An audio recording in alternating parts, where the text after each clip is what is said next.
원영석 변호사님과 함께 진행해 볼 예정입니다. 안녕하세요, 변호사님. 예, 반갑습니다. 원영석 변호사입니다. 주말 예. 어떻게 보내셨습니까? 주말에도 뭐 너무나 많은 일들이 지금 일어나고 있어가지고 네.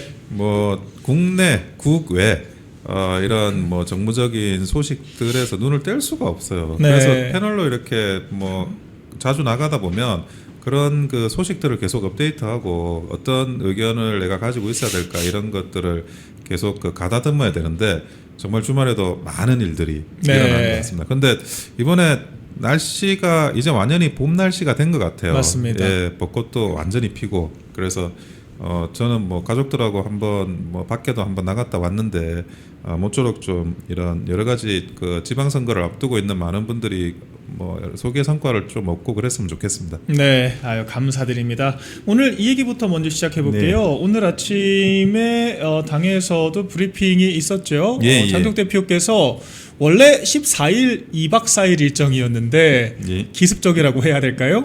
조기 출국하셨습니다. 예, 조기 예. 출국하셔서 오늘 아침에 맥락을 좀 들어보니까 처음 예고됐던 것보다 훨씬 더 많은 일정들이 준비가 되어 있다라고 하더라고요. 그 중에서는 미 국무부 네, 방문 일정도 있다라고 해서 뭐 루비오 국무부 장관 아니면 그 벤스 부통령도 접견 예정이 혹시 있는 거 아닐까라고 하는 해석들도 있고, 예. 저도 지난주에 비슷한 말씀 드렸긴 했거든요. IRI라는 단체와 벤스 부통령도 굉장히 관련이 있기 때문에 예.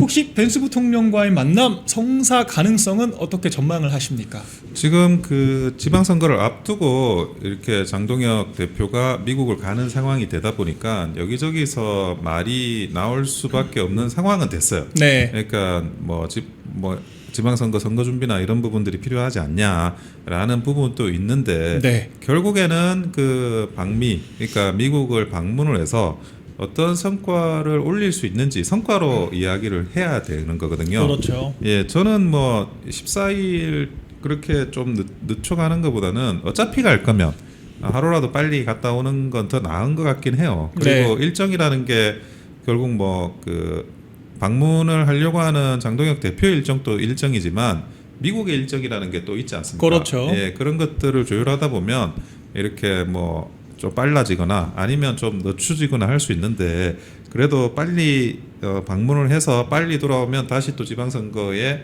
충실하게 대응하는 그런 모습을 보여주면 저는 좋을 것 같고. 네. 근데 결국에는 이제 일단 사람들이 제일 주목하는 게 누굴 만나는 거잖아요. 그렇죠. 그 부분이지 않습니까? 근데 적어도 사실은 국민의 힘이라는 그런 그 보수 정당의 당 대표가 미국을 방문을 하게 되면 하원 의장 또는 최소 국무장관 이상을 만나야 돼요. 네. 예, 그거는 왜 그렇냐?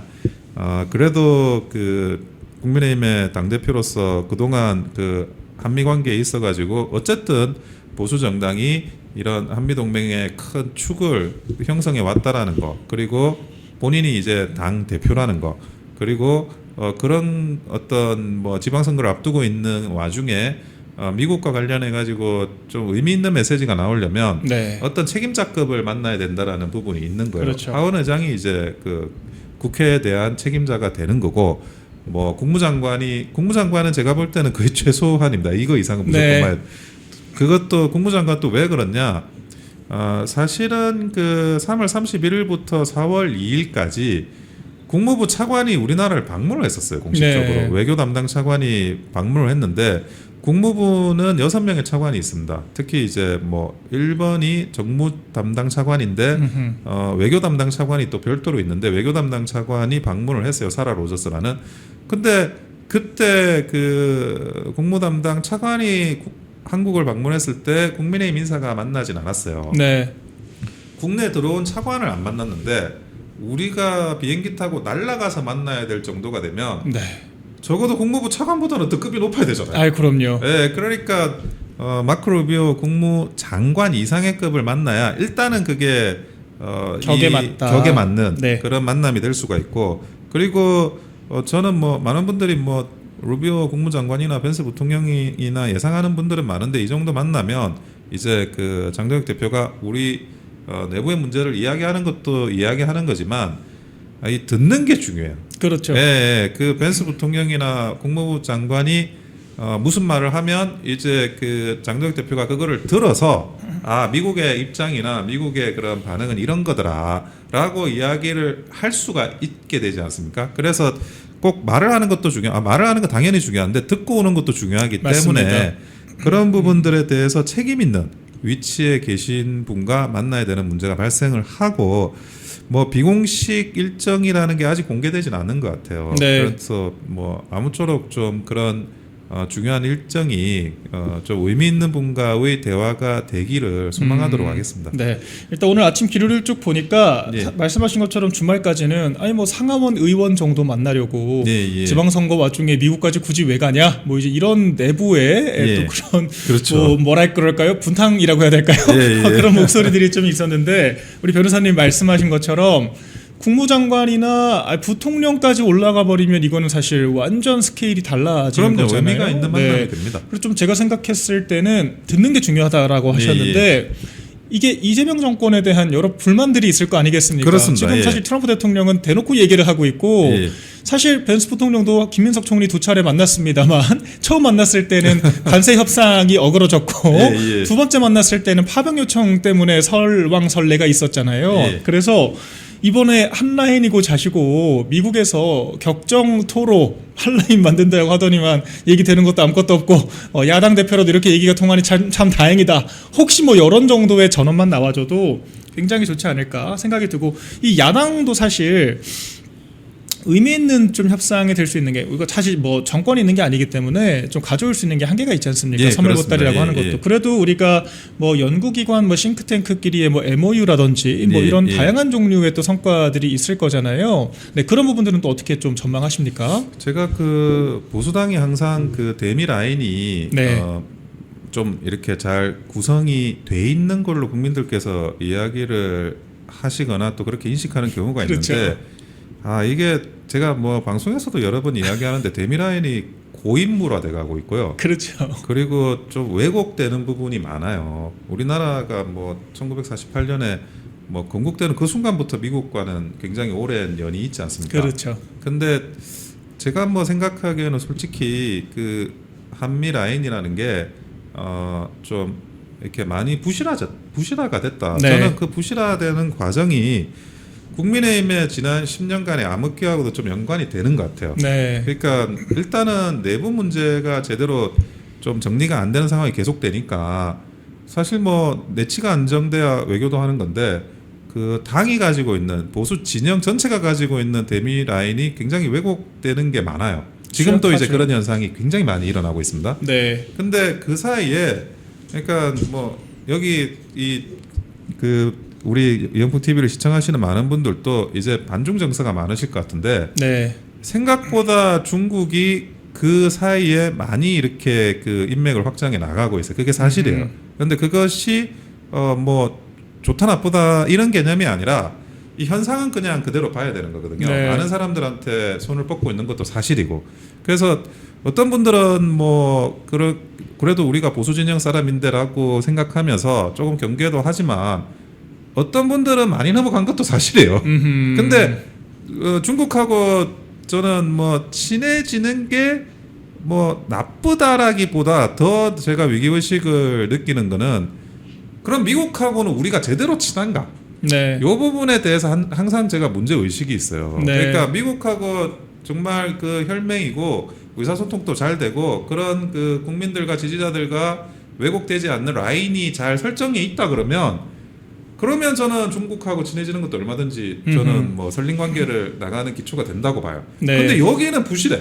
한미 그러니까요. 관계가 사실 생각보다 부실해요. 네. 예, 그리고 특히 이 보수 진영과 정당과 미국과의 관계가 그게 생각보다 많이 부실하고 그게 그 인맥이나 이런 것들도 좀 하여튼 많이 부실하게 되어 있는 이런 집토끼도 못 잡은 상태에서 그렇죠. 산토끼 잡으러 갈 수 없다는 거잖아요. 그렇습니다. 예, 그런 상황들이 계속 이렇게 좀 개선됐으면 좋겠다. 장동혁 네. 대표가 미국에 갔는데 지금이야말로 어떻게 보면 우리가 야당일 때 진영이 가지고 있는 그런 한미 라인이라는 걸 또 더 이렇게 업데이트할 수 있는 기회예요. 왜냐하면 여당일 때는 제도권 라인이라는 게 있어요. 맞습니다. 근데 그 제도권 라인은 보수 진영의 라인이니까 아니에요. 관료들이 하죠. 관료들이 하는 라인이고 아니 민주당이 잡으면 또 그쪽. 네. 그러니까 국민의힘이 잡으면 이쪽으로 움직이는 라인이지 보수 진영 고유 라인이 아니라니까요. 그렇죠. 우리가 아무것도 우리 고유의 한미 라인을 가지고 있지 않으면서 우리가 정권 잡으면 외교부 관료 통해 가지고 뭐 하고 뭐 국방부 관료 통해 가지고 뭐 하면 그거는 엄밀히 말하면 라인이 아니에요. 그렇죠. 예, 그래서 그런 부분들이 이번에 이런 장도혁 대표의 방미를 계기로 좀 새로 세팅되는 음흠. 그런 시작이 되었으면 좋겠습니다. 좀 당대당으로서의 좀 생태계를 만든다든지 그렇죠. 좀 예. 사람과 사람 사이에 좀 휴민트를 만드는 것이 그렇죠. 중요하다. 예, 이렇게 예. 말씀해 주신 것 같습니다. 저 외치가 어려운 것 같아요. 네. 근데 지금 좀 짧게 정리를 하자면 뭐 미국 왜 갔냐라고 하는데 뭐 다들 아시겠지만 지금 우리나라 그 국내 정세에 미국이랑 안 엮인 게 없지 않습니까? 뭐 맞습니다. 안보면 안교, 뭐 북한과의 관계 그리고 지금 전쟁에 의한 우리나라 경제적인 전쟁 아니더라도 경제가 심각했지만 미국과 좀 통화 수업화가 됐건 관세 이슈가 됐건 풀어야 될 부분들이 굉장히 많죠. 그래서 이런 부분들을 또 야당 대표가 정부 여당이 개판으로 하니까 야당 대표라도 나서는 거 아니야? 라고 하고 야당 대표가 역설적으로 오히려 더 큰 거를 가져온다라고 하면은 이건 정말 국면 전환의 여러 계기가 될 수 있지 않을까 좀 생각을 해보고 좀 기대를 해보겠습니다. 자, 두 번째로 이것도 외교 이슈인데요. 전 주말 동안에 좀 놀랐습니다. 아니 이재명이 SNS로 무리수를 두는 걸 넘어서 이제는 외교 문제까지 지금 만들어내고 있거든요. 이스라엘이 미국 내에 미치는 영향이라고 하는 게 어마어마하지 않습니까? 그렇습니다. 이건 뭐 예. 우리가 뭐 익히 알려져 있는 사실이잖아요. 그 로비가 합법화된 국가고 이스라엘의 이 대부분의 관계자들이 뭐 정계 재개할 것 없이 특히 재계 분야에서는 막대한 영향력을 행사를 하고 있고 미국이 이스라엘과 거의 혈맹 관계로 함께 전쟁까지 치를 예. 정도의 관계인데 이스라엘에 대해서 그것도 홀로코스트를 다시 재소환을 하면서 거론을 했어요. 그러니까 이스라엘 입장에서 굉장히 모멸감, 모욕감을 느꼈다라고 하는 격정적인 반응이 나오고 있거든요. 좀 전반적으로 어떻게 평가하시나요? 이게 중동 문제가 네. 생각보다 굉장히 복잡하고 웬만한 전문가가 아니면 쉽게 좀 개입하기가 어려워요. 우리가 뭐 패널로서 이야기하는 수준은 책임 없는 어떤 위치에서 이야기하는 거니까 네. 뭐 그렇다 치지만 참고적인 사항으로서 근데 일국의 대통령으로서 특히나 우리나라가 중동과 그 엮여 있는 것들이 굉장히 많습니다. 네.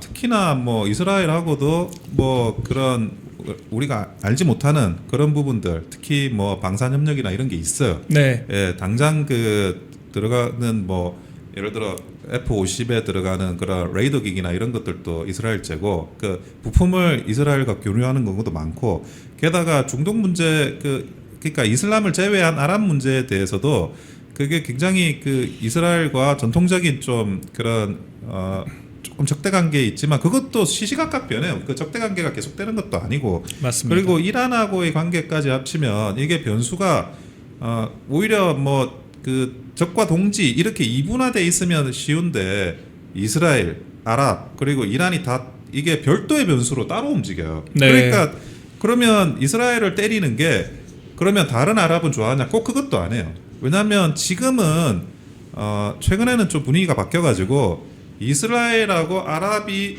친밀도가 올라가고 있어요. 네. 그래서 그 이번에도 이란이 뭐 하마스를 통해 가지고 그 이스라엘을 상대로 일종의 그 2023년에 전쟁을 벌인 것도 그게 이스라엘과 사우디가 그런 어떤 그 관계 개선을 위한 그 협의가 진행되는 시점에 그것을 이제 깨려고 했다라는 그런 의혹도 있어요. 네. 그래서 굉장히 이게 그 복잡하고 이스라엘을 때리면 이스라엘 말고 이슬람 믿는 사람은 다 좋아할 거다. 그것도 전혀 아닙니다. 그렇죠. 예, 지금은 이란 같은 경우에는 이란이 지금 카타르나 뭐 아랍에미리트를 공격하고 있잖아요. 네. 그거는 미국, 이스라엘이 이란하고 싸운다라고 하지만 이란은 그 배후에 있는 아랍도 결국 그 이란, 이스라엘 편이라고 생각을 하는 거예요. 네. 근데 지금 오로지 그러면 이란을 위해서만 그 이런 메시지를 발신하는 거냐? 그러니까 메시지를 발신하는 것도 국익에 맞춰 가지고 해야지 외교는 그렇죠. 철저하게 국익이 돼야 되는데 그걸 일단은 실수든 뭐든 놓쳤다는 거고 네. 그리고 그 내용이나 이런 것들도 지금 이란에서 최소한 4만 명 이상이 시위하다가 지금 뭐 조준 사격 당해가지고 사살당했죠. 그 사살당하고 있었고 네. 그런 부분들에 대해서 과연 지금 이재명 정부가 한마디라도 하는가?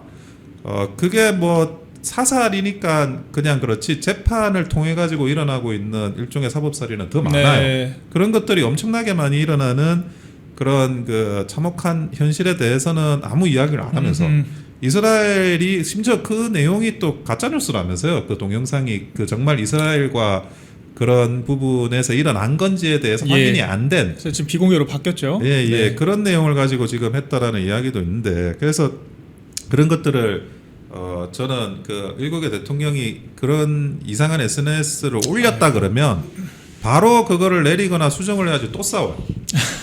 지금 또 마찬가지인데 그 조국도 뭐 참전하고 있고 네. 그러니까 외교의 문제 국익이 우선돼야 될 상황에서 그거를 국내에 있는 그런 좌파들의 어떤 세몰이 네. 그런 자기 정치에 활용을 한다라는 게 굉장히 이게 위험한 겁니다. 그렇죠. 특히나 이스라엘은 자기가 전시국가 상황이 계속되고 있기 때문에 이게 정말 어떤 조그만 외교적인 어떤 불균형이나 불안정성이 본인들의 그런 생존권에 직결되는 거거든요. 그럼요. 예, 그래서 현실적인 어떤 제재나 또 다른 류의 그런 그 우리 대한민국을 상대로 한 불리한 어떤 수를 둘 가능성이 높아져요, 점점. 네. 그래서 그런 부분에 대해서 무책임하게 지금 이야기를 하고 있고 오히려 만약에 이게 그 저는 실수였으면 좋겠는데 네. 실수가 아니라 계획하에 만약에 이런 그 외부의 그런 외교 문제를 국내 문제로 끌어들였다라고 하면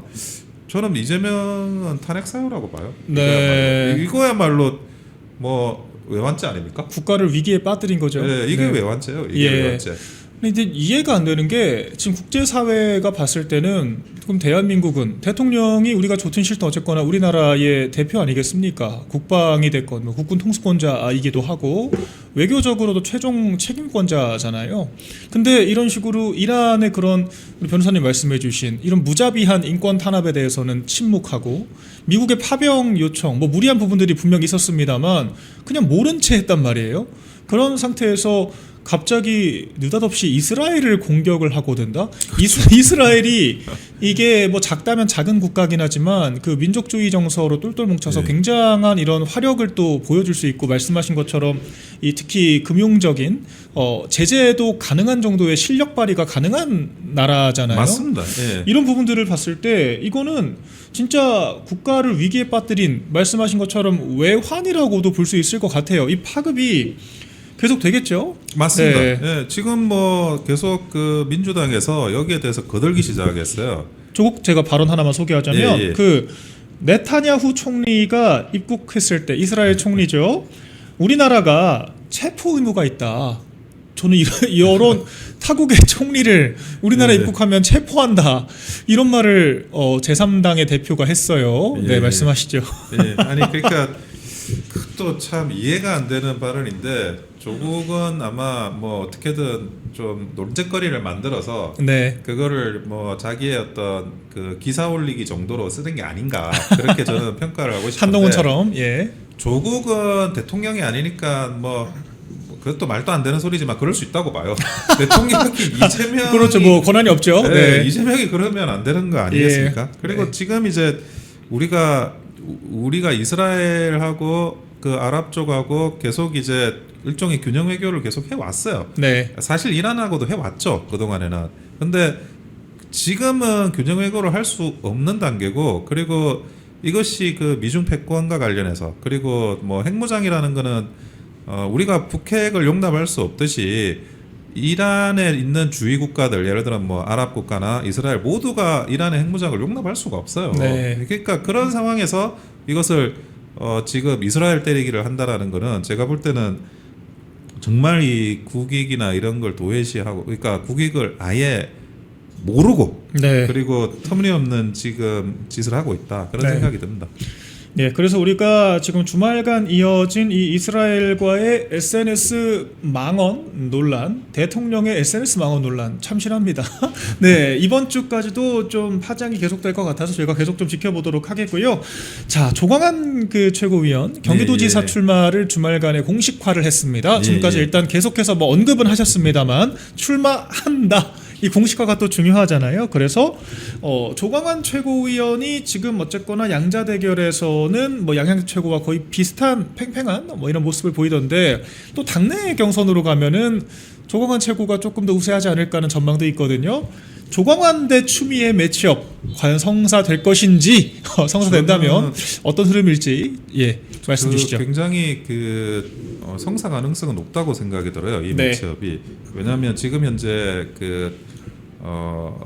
후보 신청을 하신 분이 양양자 최고하고 그리고 함진규 전 의원하고 맞습니다. 두 분만 원래 공식적으로 계시죠. 그렇죠. 그게 이제 이성배 전 아나운서하고 조광안 최고가 참전했죠. 추가적으로 네. 이제 한 것 같은데 뭐 아무래도 조광안 최고 같은 경우에는 남양주에서 시장하면서 일단 네. 경기도를 잘 아세요. 그리고 지금 현재 뭐 최고위원으로서 인지도도 어느 정도 있고 그래서 본인이 당원들이나 또는 뭐 기타 이런 언론의 최고위원으로서 점유율도 높았기 때문에 저는 경선을 한다 그러면 당선 1등이 되실 가능성은 뭐 굉장히 높다고 보입니다. 특히 추미애 전 장관하고 이제 매치업이 되는 건데 사실 추미애 전 장관은 경기도에 대해서는 모르잖아요. 네. 이번에 하남갑에 처음 이제 오셔가지고 경기도지사 후보가 됐는데 민주당 내부 경선에서도 경기도의 그런 쟁점들에 대해서는 잘 모른다는 거를 여실히 보여줬어요. 네. 만약 그렇다 그러면 조광안 최고가 가지고 있는 경기도에서 남양주 시장으로서 경기도에 있는 기초단체장을 이끌었던 그런 경험과 노하우라고 한다면 추미애 전 장관과 어느 정도 이런 경쟁이 되는 그런 부분이 저는 분명히 있을 수 있다고 생각을 하고 그리고 경기도지사 선거가 사실은 굉장히 중요해요. 원래라고 하면 경기도지사 선거를 메인으로 놓고 이 지방선거를 기획했으면 어떨까 하는 생각을 저도 하는데 네. 경기도가 뭐 인천, 강원도, 서울, 충북, 충남 다 연접을 하고 있기 때문에 그런 많은 이슈들 특히나 뭐 출퇴근하는 인력들 이런 분들이 많아서 경기도 이슈가 다른 광역단체에도 이 파급 효과가 원래는 있어요. 네. 그래서 경기도에서 이런 이슈몰이를 잘 한다 그러면 그게 단순히 경기도에 그치는 게 아니라 파급을 할 수가 있다. 그리고 특히나 이 조광안 최고 같은 경 아까도 말씀드렸지만 남양주 시장을 하면서 경기도 이슈에 대해서는 뭐 계속 시장을 하다 보면 광역단체하고 소통을 하게 되지 않습니까? 그렇죠. 그래서 많은 이슈들에 대해서 실무를 경험한 이슈의 그런 메이커로서 진행을 하실 수 있을 거라고 보여지고 저는 뭐 추미애 전 의원이 뭐 기본적으로 뭐 민주당 내에서는 굉장히 어느 정도 이제 두터운 지지가 있을지는 모르나 단독 과반을 했죠. 예. 네. 그래도 결국에는 이제 비토층도 많고 중도에서도 많은 그런 비토층이 있어요. 예, 그런 것들을 감안을 하면 제가 볼 때는 좀 일단 제대로 된 회전이 일어날 것 같다는 생각이 듭니다. 특히나 뭐 많은 분들이 조금 어려운 선거라고 예측하시는 분도 있으나 그럴수록 사실은 새로운 아이템을 쓰기가 더 좋아요. 그럼요. 박빙의 승부나 아니면 앞서가는 승부에서는 이게 승부수를 던지기가 굉장히 어렵고 부자 몸조심하는 식으로 선거를 풀어나가는 경우가 많은데 뭐 저는 뭐 경기도 오래서 계셨기 때문에 본인이 생각하는 뭐 회심의 승부수가 있다 그러면 과감하게 던지셔가지고 네. 풀어나가셨으면 합니다.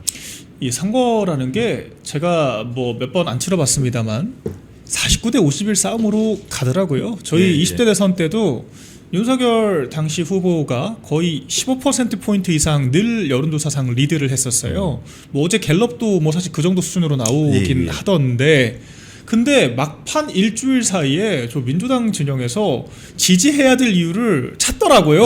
어떻게든 찾아서 예. 갑자기 결집을 하더니만 그 깜깜이 기간 동안 일주일 사이 10%포인트가 좁혀지는 걸 보면서 깜짝 놀랐습니다. 그러니까 이게 그 진영 간 또 결집이라고 하는 거, 또 맞습니다. 막판 선거 예. 때 또 어떤 변수가 생길지 알 수 없다라고 맞습니다. 하는 점에서 전혀 저희가 비관할 필요가 없다는 생각이 또 그럼요. 들어요. 그래서 예, 예. 말씀하신 것처럼 원래 비호감 후보가 있고 어떤 식으로든 좀 승부수를 던질 수 있는 후보가 있다라 그러면 변수가 있다. 네. 이런 말씀 해주신 것 같습니다.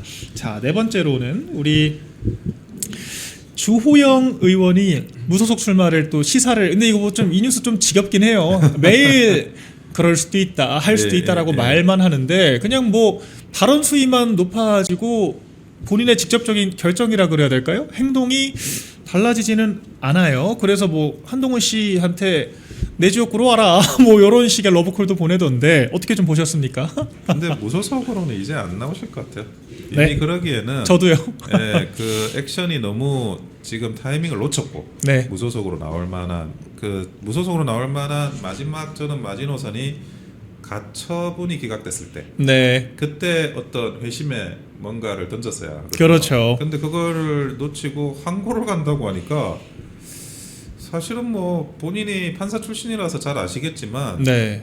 가처분 1심은 금방 시의성 해줘. 문제가 있어서 네. 빨리 해주는데 항고 같은 경우에는 그냥 뭐 세워라 내워라 끄는 경우 굉장히 많아요. 그렇죠. 예, 그래서 항고가 그 전에 나올 거니까 나는 항고를 해서 항고 결정까지 받아보고 뭘 판단한다는 거는 항고를 기대 안 하는 거예요.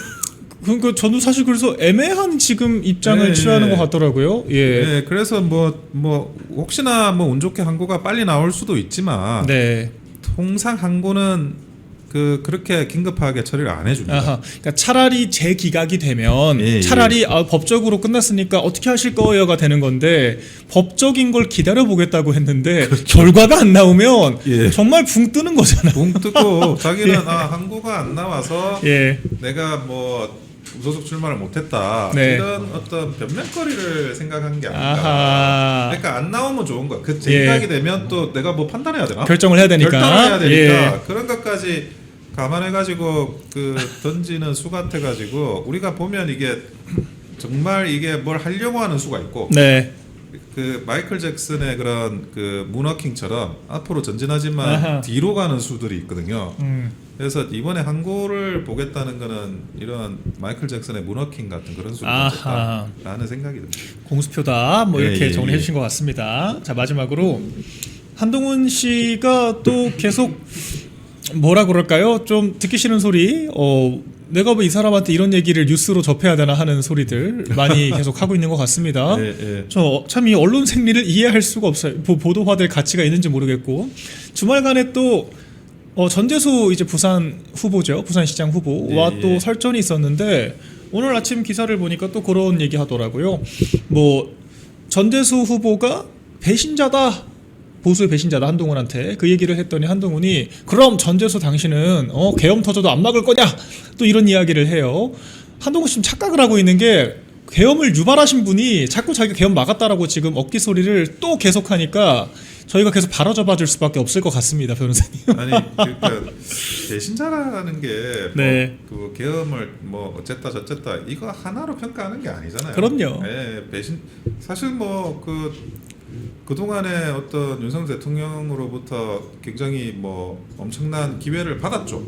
자리도 받았고. 역대급 낙하산이죠. 역대급 낙하산이고 나는 그때 법무부 장관하고 그 후속하면서 네, 그냥 후계자를 지명했나 싶을 정도로 정치판에서는 있을 수 없는 정도의 맞습니다. 어마어마한 특혜를 받았어요. 맞습니다. 예, 그래서 뭐 둘 사이에 우리가 모르는 그런 대단한 관계가 있을 테니까 그런 줄 알았고 적어도 거기에 맞춰가지고 맞추지 않더라도 반의 반은 하면서 그런 그 이후에 그런 본인의 정치적 홍보를 할 거라고 생각을 했던 거예요. 근데 그게 정반대로 가니까 사람들이 배신자라고 하지. 네, 그러니까 처음부터 뭐 윤석열 대통령에 대해서 각을 세웠다거나 아니면 윤석열 대통령하고 무슨 관련이 없다거나 뭐 그런 사람이 나중에 뭐 계엄을 어쩐다 저쩐다 비판하면 그걸 배신자라고 표현하진 않아요. 그럼요. 예, 그거는 전혀 뭐 그 사람 뭐 자기 생각이 그런가 보지. 뭐 이를테면 홍준표 시장은 시종일관 적대적이었지만 우리가 그 적대적이었다고 얘기는 하는 거지 배신자라고 하진 않죠. 네, 그러니까 윤석열 대통령에 반대하고 적대적이었다가 돼서 네. 배신자가 되는 게 아니에요. 그럼요. 네.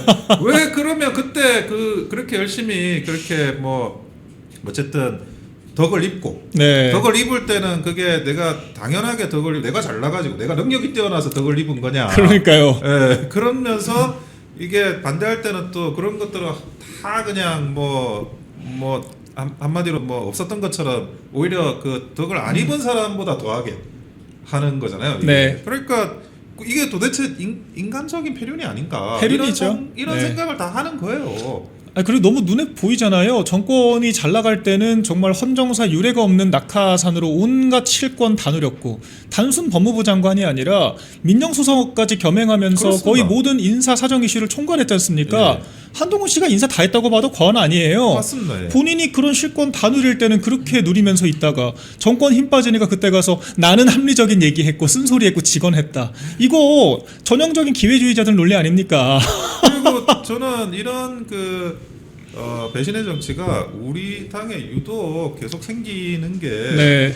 당의 미래를 위해서 좋지 않아요. 저는 척결해야 돼요. 청산해야 네. 되고요. 네. 우리 당이 10년 동안 이렇게 암흑기를 보내는 거는 정말 보이지 않는 곳에서 묵묵히 자기를 갈아넣으면서 헌신했던 사람들은 뭐 남의 자식 취급하고 기회주의자들이 나 뒤로 누워가지고는 나 깽판 칠 수 있어라고 말을 하면 그 사람들한테 떡을 주고 이게 반복되고 있었거든요. 이래서 지금 우리 당이 이렇게 힘든 겁니다. 맞습니다. 근데 뭐 뒤에서 뭐 깽판 쳐서 뭐 사탕 물려주는 그런 수준을 넘어서 한동훈 씨는 그보다 또 한 발 더 나간 거예요. 네. 자기가 받았던 어떤 그런 정말 언덕이나 이런 것들을 전혀 생각을 안 하고 더 뭐 두 번 세 번 그 윤석열 대통령을 죽이겠다라고 네. 부관 참시하겠다고 나오는 예. 거니까 뭐 납득이 안 되는 거죠. 그리고 그런 부분이 모르겠어요. 이게 본인이 어떤 팬덤을 믿고 그러는 것 같은데 보통의 사람들은 그게 감정 몰입이 안 돼요.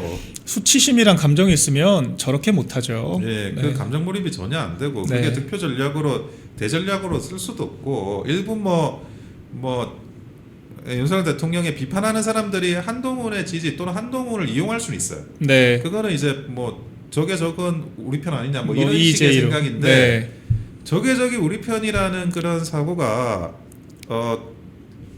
아주 정치공학적이고 기회주의적인 거지 그게 보수의 중심이 되어서는 안 된다는 거예요. 네. 아니 우리 동지가 우리 편이어야지. 그러니까. 저게 저기 우리 편이면 돼요. 네. 그래서 그런 분들에 대한 기초를 잡아 나가고 중심을 잡아 나가는 게 저는 우리 당이 앞으로 해야 될 가장 중요한 과제라고 생각합니다. 네. 그 한동훈 씨가 계엄 때 했던 행위들을 다 기억하고 계시지 않습니까? 네. 그러니까 뭐 내란을 자백했다. 이 말은 곧 대통령 사형당해라 이 얘기한 거잖아요. 역대급 패륜이었고 그 뒤에도 사실 쌍한 체제로 정말 근본 없는 우리 헌법에 아무 근본이 없는 그 쌍한 체제로 본인이 권력 운용을 하겠다라고 했다가 문매를 맞았고 결과적으로 여론 나빠지니까 또 탄핵 찬성하고 이 갈지자 행보가 정말 당을 심각한 위기에 빠뜨렸지 않습니까? 맞습니다. 윤 대통령을 빼고 보더라도 그런 자가 지금 뭐 어쨌거나 북갑 출마한다는 거예요. 그리고 어쨌거나 그 서병수 또 북갑의 당협위원장은 무공천해라. 전 이런 가당치도 않은 질문에 당이 계속 응대를 하는 것도 좀 시간 낭비적이라고 보거든요. 이거 화를 내야 될 것 같은데 기자들한테 이게 지금 질문이냐 그렇지 않습니까? 그런데 네. 저는 아직도 한동훈 씨가 그러면 북갑에 출마하느냐도 확정은 안 된 것 같아요. 무슨 말이냐면 본인이 3등을 할 수가 있어요. 예. 네, 그래서 확정이죠 지금적으로. 네. 3등을 할 것 같은데 나올 수 있을까? 네. 적어도 2등은 한다라는 보장이 있어야 되는데 네. 그게 사실 저는 만만치 않다고 보거든요. 예. 그래서 3등 할 것 같으면 안 나온다고 봅니다, 전. 그러니까 2등은 해야 나오는데. 2등은 해야 그러니까 나오는데. 국민의힘에서 후보 추천을 하면 안 나온다. 그렇죠. 네, 후보 그러니까, 추천을 네. 하면 나오기가 쉽지가 않고 예. 적어도 민주당 후보를 제끼거나 국민의힘 후보를 제껴서 2등을 할 수 있다. 음흠. 그런 계산이 없으면 네. 저는 뭐 나오는 건 쉽지 않다고 생각합니다. 결과적으로 못 나오겠네요. 네, 뭐 서병수 뭐 당협위원장을 좀 믿은 것 같은데 뭐 주말간 또 기사가 이게 당협위원장은 후보가 확정되면은 바로 직위가 해체가 되죠. 해제되죠. 네, 예. 아무 또 권한이 없고 네, 지도부에서도 그런 원칙을 재확인을 했다라고 또 전해지고 있기 때문에 서병수 전 의원은 아무런 실권이 없다 그런 점에서 출마 어렵지 않을까라고 전제를 또 해주셨습니다. 네, 변호사님 마지막으로 우리 시청자 여러분들께 한마디 부탁드리겠습니다. 우리가 지방선거를 앞두고 여기저기 이제 뭐 많은 뭐 공천과 관련한 소식들이 들립니다. 또 어떤 분은 공천을 받았고 어떤 분은 애석하게 좀 힘든 상황에 몰려 계신 분들도 있고 그래서 그런데도 불구하고 또 우리가 당이 그래도 최소한의 그런 선전을 하기 위한 당원들의 그런 노력은 분명히 필요하다고 생각이 들어요. 참 이런 말을 하는 것도 뭐랄까 좀 부끄럽기도 합니다.